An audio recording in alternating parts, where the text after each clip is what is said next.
Dios les bendiga, amados hermanos, hermanas, que el Cristo de la gloria bendiga vuestras almas. Les habla su hermano José Ramírez y yo quiero hablar hoy, o mejor dicho, exponer la doctrina del calvinismo a la luz de la Biblia. Y para comenzar a hablar de este tema tengo necesariamente que poner sobre la mesa, sobre el tapete, dos temas que han sido debatidos a lo largo de varios siglos.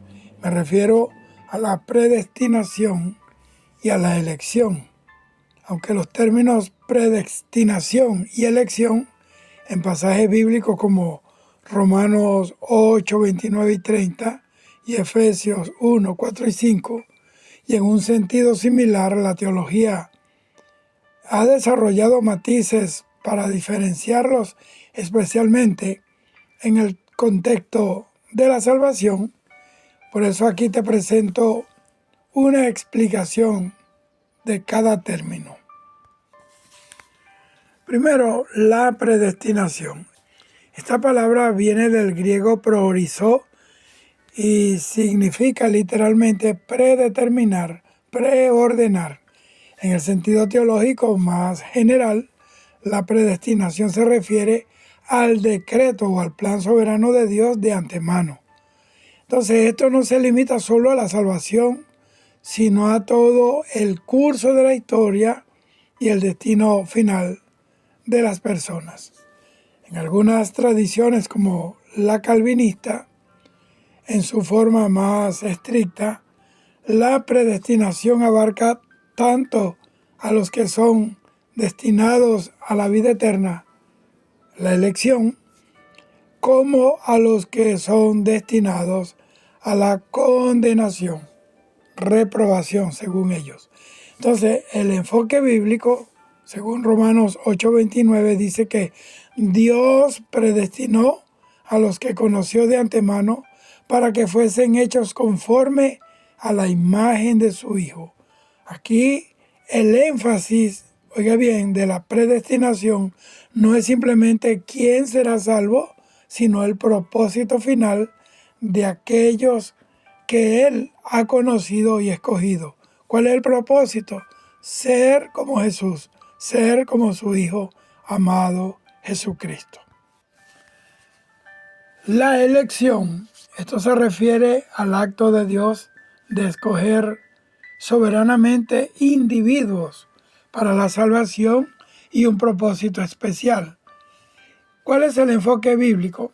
Bueno, la Biblia llama a los creyentes los elegidos. Mateo 24:22, Romanos 11:7, Colosenses 3:12 y 1 de Pedro 1:2. Y se refiere al grupo que Dios escogió en Cristo antes de la fundación del mundo, Efesios 1:4. La base para esto es que la elección es vista como un acto soberano de la voluntad soberana de Dios, valga la redundancia, no basado en el mérito o en la fe previa de la persona, sino en su gracia y en su propósito soberano. Esto deja bien claro que los creyentes no son predestinados, sino más bien elegidos. Y se lo expongo de manera más clara.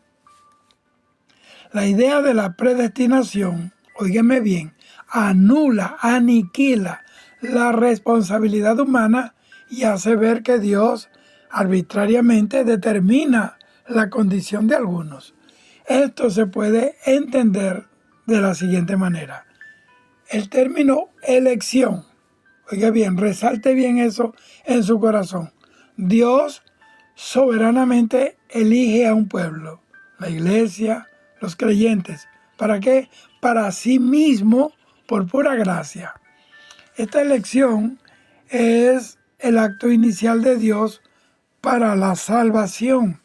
Y predestinación, el enfoque de la predestinación se desplaza para describir el destino o el propósito de ese grupo que ya fue elegido previamente por Dios. En lugar de referirse a la selección de individuos, se refiere a que el destino de ese grupo de elegidos está preordenado. Ser adoptados como hijos, ser hechos semejantes a Cristo y recibir la gloria. Romanos capítulo 8, versículos 29 y 30.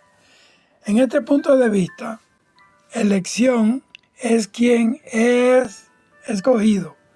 Predestinación es para qué son escogidos.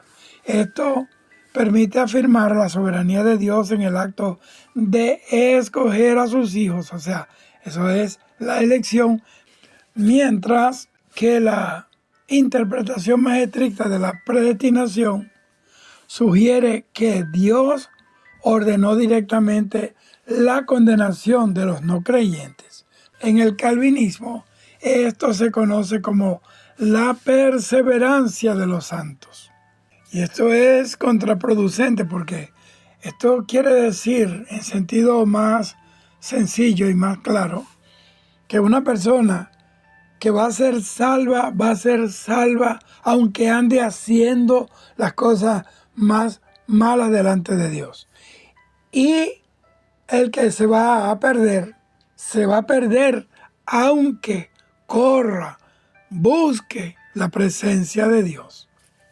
Los calvinistas creen y enseñan que la salvación no se pierde. Y acá, donde comienza a oscurecerse el panorama de su doctrina, en el calvinismo esto se conoce como la perseverancia de los santos.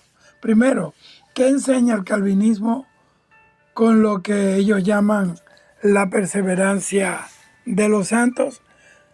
Ellos sostienen que aquellos que han sido verdaderamente regenerados y justificados por Dios, que son los elegidos, serán guardados por el poder de Dios y van a perseverar en la fe y en la obediencia hasta el final. ¿Cuál es la base teológica de esta doctrina? Esta doctrina se basa en la soberanía de Dios y la naturaleza de la salvación como su obra. Ahora, si la elección, la expiación y el llamado eficaz son actos incondicionales de Dios, se sigue lógicamente que Él también garantizará el resultado final, es decir, que se van a salvar. Los calvinistas aseguran que esto no es una licencia para pecar. Ellos argumentan que una persona verdaderamente salva, aunque puede caer en el pecado temporalmente, manifestará una vida de arrepentimiento y de santificación. Si alguien profesa la fe y luego la abandona permanentemente y por completo, esto es según los calvinistas, la conclusión de los calvinistas no es que perdió la salvación, sino que nunca fue verdaderamente salvo. Y para apoyar esto, ellos siempre citan primera de Juan 2:19, que dice: ellos salieron de nosotros, pero no eran de nosotros, porque si hubieran sido de nosotros, nunca se hubieran ido de nosotros.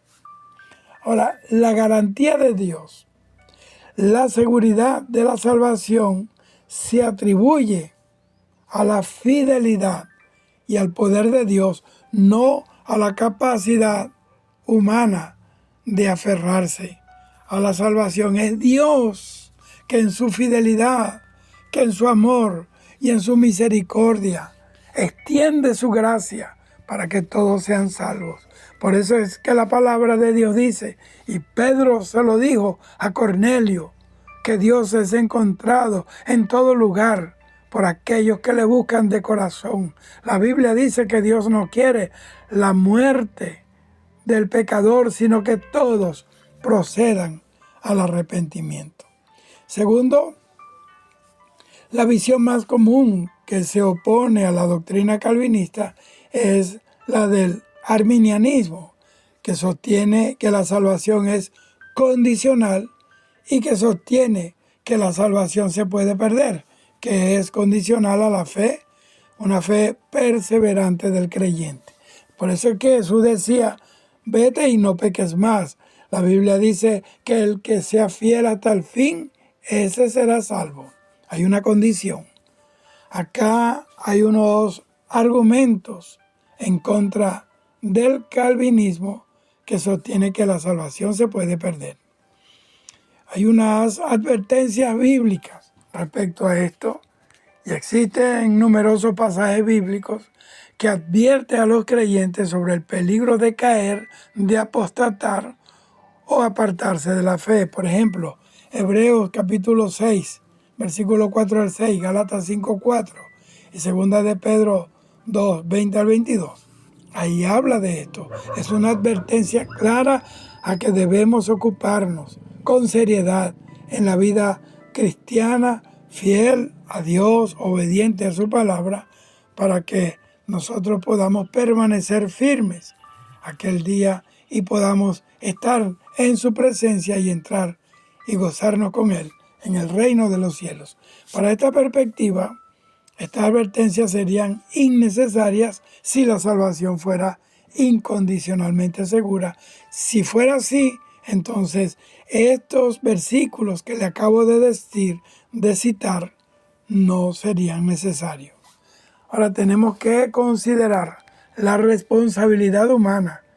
Esta sostiene que si bien la salvación comienza por la gracia de Dios, por pura gracia de Dios, el creyente debe mantenerse en la fe y en la obediencia. La salvación la compró Cristo, pero nosotros debemos trabajar, cuidar nuestra salvación con temor y temblor. Si se abandona deliberadamente la fe y se vuelve a una vida de pecado sin arrepentimiento, hermanos, se pierde la gracia recibida.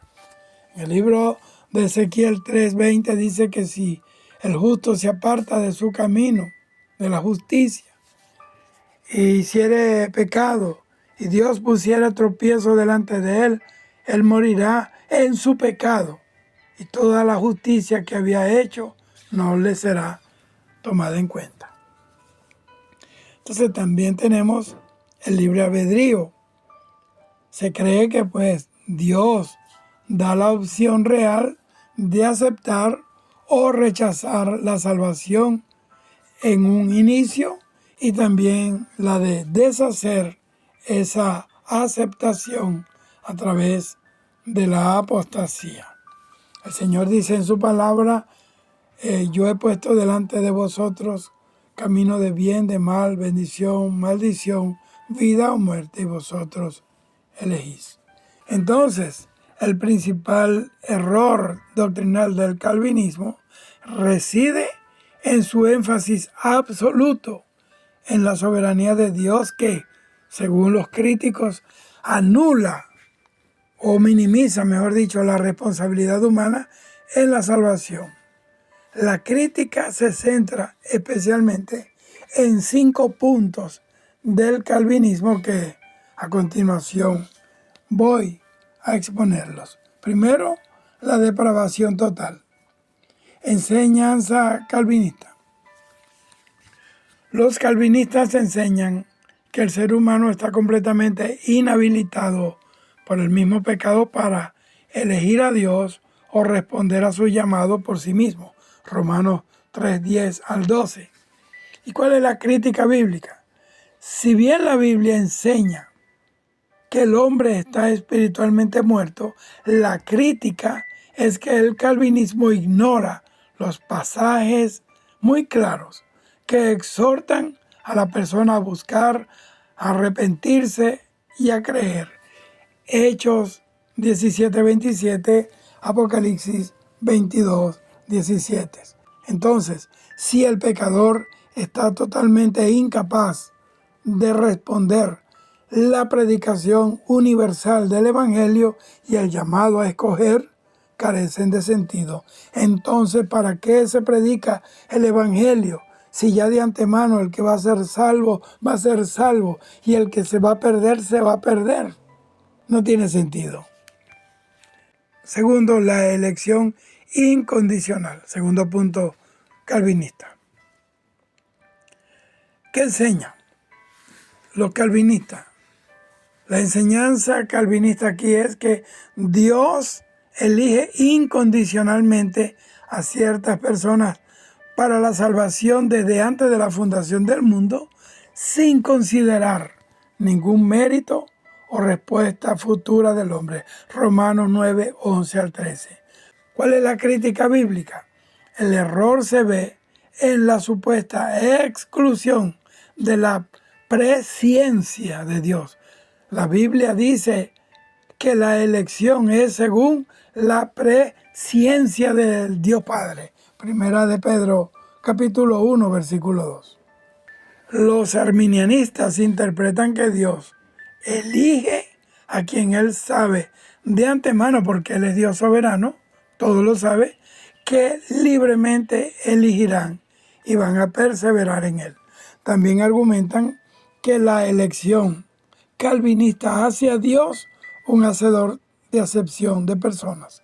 Hechos 10:34, ahí Pedro le dice a Cornelio que Dios no hace acepción de personas, lo cual contradice el carácter de Dios. Tercero, la expiación limitada. Los calvinistas aseguran que Cristo murió solo por los elegidos para asegurar su salvación. Su sacrificio, según ellos, no fue un pago por los pecados de toda la humanidad. ¿Y cuál es la crítica bíblica? Bueno, este es el punto más atacado y desmentido por las mismas escrituras, porque hay versículos que indican que la obra de Cristo fue para todo el mundo, es decir, para todos los hombres. Primera de Juan 2:2 dice, Él es la propiciación por nuestros pecados, y no solamente por los nuestros, sino también por los de todo el mundo. Primera de Timoteo 4:10, ahí el Salvador de todos los hombres mayormente, dice, el Salvador de todos los hombres, mayormente de los que creen. Y Juan 3:16 dice que Dios amó al mundo, escúcheme, al mundo, de tal manera que dio al mundo a su Hijo unigénito a morir, a pagar el precio por el pecado, para que todo aquel que en Él cree no se pierda, sino que tenga vida eterna. Mira cómo dice, todo aquel que en Él crea. No dice algunos o los elegidos, no, o los predestinados. El error está en limitar la suficiencia y el propósito del sacrificio de Cristo. Fue absoluto, fue definitivo y fue una obra redentora total por toda la humanidad. Y esto hace que la invitación del Evangelio a todo aquel que quiere no sea genuina para el que no es, según los calvinistas, elegido. 4. Gracia irresistible. Los calvinistas enseñan que cuando Dios llama a los elegidos a la salvación, este llamado es tan eficaz y poderoso que el individuo no puede resistir ese llamado. ¿Y cuál es la crítica bíblica? Pues que las escrituras registran a personas que claramente resisten al Espíritu Santo o a Dios mismo, pues. Hechos 7:51, allí Esteban, el primer mártir de la iglesia, acusa a los líderes de resistir al Espíritu Santo. Mateo 23:37, allí Jesús lamenta y dice, ¿cuántas veces quise juntar a tus hijos como la gallina bajo sus alas a sus polluelos y no quisiste? Oiga como dice, no quisiste. Entonces, el error, según esta visión, es que convierten a un ser humano en un mero robot sin voluntad real, forzado a creer obligadamente. Y esto no es coherente con un Dios que desea una relación voluntaria y amorosa. Él dice, ven hijo mío, dame hoy tu corazón. Si hoy oyeres su voz, no endurezcáis vuestro corazón. Y quinto, la perseverancia de los santos. ¿Cuál es la enseñanza calvinista? Los calvinistas enseñan que los que son verdaderamente salvos serán guardados por el poder de Dios y van a perseverar en la fe hasta el fin, sin perder jamás su salvación, a menudo llamada seguridad eterna por ellos mismos. ¿Cuál es la crítica bíblica? Bueno, que la principal objeción es que esta doctrina ignora o anula las serias advertencias bíblicas a los creyentes sobre la responsabilidad de caer y de perder la salvación. La gracia, pues. Gálatas 5:4 dice, de Cristo os desligasteis, los que por la ley os justificáis. Mire cómo dice, de la gracia habéis caído. Hebreos 6:4-6 describe la imposibilidad de que aquellos que fueron iluminados y probaron el don celestial se arrepientan si caen. El error se percibe en que al garantizar la salvación incondicionalmente, se minimiza la necesidad de una obediencia y perseverancia activa, continua, por parte del creyente. No en vano el apóstol Pablo dijo en Hebreos 2:3, ¿cómo escaparemos si descuidamos una salvación tan grande? El mensaje y el contexto de la pregunta son claros. Es una advertencia retórica solemne dirigida a los creyentes.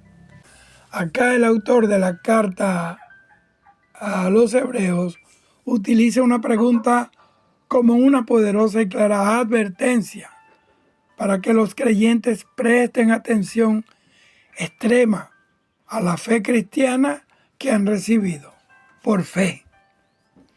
El argumento se desarrolla en tres partes.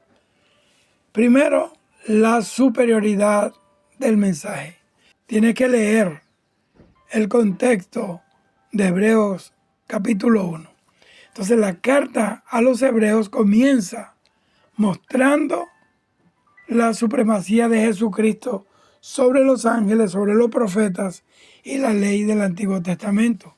El capítulo 1 de Hebreos establece que Dios, que antes habló por los profetas, ahora ha hablado por su Hijo. Hebreos 1:1 y 2. La salvación antigua, que es la ley, fue dada por ángeles y dice la Biblia que cada transgresión y desobediencia recibió un justo castigo. Hebreos 2:2. Y está la salvación nueva, que es en Cristo, ha sido anunciada y confirmada por el Señor mismo, el Hijo de Dios, y es autenticada por los milagros y los dones del Espíritu Santo. Hebreos capítulo 2, versículos 3 y 4. La lógica del autor es que si el antiguo pacto, que fue transmitido por seres inferiores, es decir, los ángeles, era tan firme que nadie podía desobedecerlo sin castigo, cuánto más grave será descuidar el nuevo pacto que fue proclamado directamente por el mismo Hijo de Dios, Jesucristo, que es superior a los ángeles. ¿Cómo escaparemos?, dice el apóstol. La respuesta implícita es, de ninguna manera. Si ignorar un mensaje menor trajo juicio, ignorar el mensaje superior de Cristo trae un juicio inevitable y aún más severo. 3. El significado de descuidar. El autor no está necesariamente hablando de rechazar la salvación, es decir, de negarla, sino más bien de descuidar la salvación, de ignorar su importancia. El término griego implica no hacer caso o ir a la deriva. Hebreos 2:1. El peligro para los lectores de esta carta, que eran creyentes bajo persecución y eran tentados a volver al judaísmo para evitar la persecución, no era la blasfemia abierta, sino más bien la apatía, la negligencia y la deriva espiritual. Es como perder el timón. Es decir, es el peligro de tratar al Evangelio como algo sin importancia, quitándole diligencia a la fe, a la oración, a la adoración y al estudio de la palabra de Dios. ¿Cuál es el propósito de esta carta? Pues que la advertencia sirve como una exhortación a la perseverancia y a la seriedad de la vida cristiana, recordando a los lectores el inmenso valor de la obra de Cristo. Esta es una advertencia que apela a la seriedad de la fe y el peligro de la apatía espiritual, de la negligencia espiritual. Y no se puede tener en poco las palabras del Señor Jesucristo cuando Él dijo en Mateo 7, 22 y 23, muchos me dirán en aquel día, óigame bien, Señor, Señor, no profetizamos en tu nombre y en tu nombre echamos fuera demonios y en tu nombre hicimos muchos milagros. Y entonces, dice el Señor, les declararé, nunca os conocí, apartaos de mí, hacedores de maldad. Este pasaje es una de las advertencias para mí más impactantes y solemnes de Jesucristo al final de su Sermón del Monte. Su significado central es que la demostración externa de poder o de servicio religioso nunca va a garantizar la salvación, porque lo que salva es una relación personal, íntima con Jesús y la obediencia a la voluntad de Dios Padre.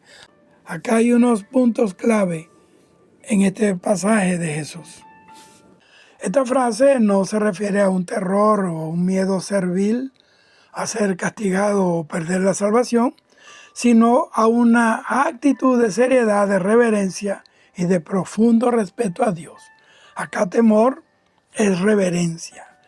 Es el asombro o la profunda reverencia ante la gloriosa majestad de un Dios santo, reconociendo su poder y nuestra propia debilidad. Esto implica tomar la vida cristiana y las órdenes de Dios con la máxima seriedad. Temblor, esto es cautela. Esto implica una diligencia y humildad extrema para evitar el pecado y la desobediencia. Es la cautela de quien sabe que está trabajando en una obra de gran importancia y lo hace con sumo cuidado de no ofender a Dios. En contexto, Pablo usa esta frase a menudo para describir el modo en que se debe abordar una tarea seria e importante como la predicación del Evangelio o el ministerio. Lea 1 Corintios 2:3. La razón, el versículo siguiente, Filipenses 2:13, proporciona el fundamento de que el creyente puede y debe ocuparse en su salvación con seriedad. Filipenses 2:13 dice, porque Dios es el que en vosotros produce así el querer como el hacer por su buena voluntad. Este es el equilibrio doctrinal clave. Primero, el mandato humano. El creyente es responsable de ocuparse, o sea, de trabajar, de esforzarse. Y está el poder divino. Dios es el que está obrando en el creyente, dándole tanto el deseo, o sea, el querer, como la capacidad, el hacer, para vivir la vida que le agrada a Él. En resumen, la frase ocuparos en vuestra salvación con temor y temblor es una exhortación a vivir la vida cristiana con humildad, seriedad y obediencia diligente, sabiendo que es Dios mismo quien capacita al creyente para el éxito en la vida cristiana. Exegéticamente hablando, ambas palabras, tanto temor como temblor, en Filipenses 2:12, juntas describen una actitud seria y de profunda cautela ante la obra de Dios, más que un miedo a la condenación. Y temblor es la palabra griega tromos, que denota la ansiedad y precaución con la que uno debe llevar a cabo una tarea de gran importancia. Debe ser con humildad y un cuidado extremo de no ofender o fallar debido a la magnitud de la tarea. Lo que estamos haciendo no es otra cosa sino continuando la obra y el trabajo de Jesucristo y sus apóstoles. Esto es vivir la vida cristiana, ocuparse pues en la salvación. Esta expresión del Espíritu Santo a través del apóstol Pablo es un llamado a la humildad diligente y a la seriedad reverente en la vida cristiana. Yo sentí el deseo en mi corazón de aclarar bíblicamente lo que debe significar para nosotros la salvación tan grande que Jesucristo compró con tanto dolor para nosotros en la cruz del Calvario, y para refutar bíblicamente el error del calvinismo de que la salvación no se pierde. Y eso fue lo que dio base al concepto herético de que una vez salvos, siempre salvos. Dios te bendiga hoy, mañana y siempre. Y recuerda esto, que sin santidad y sin paz nadie verá a Dios. La palabra de Dios dice, el que sea fiel hasta el fin, éste será salvo. Dios te bendiga hoy, mañana y siempre. Shalom.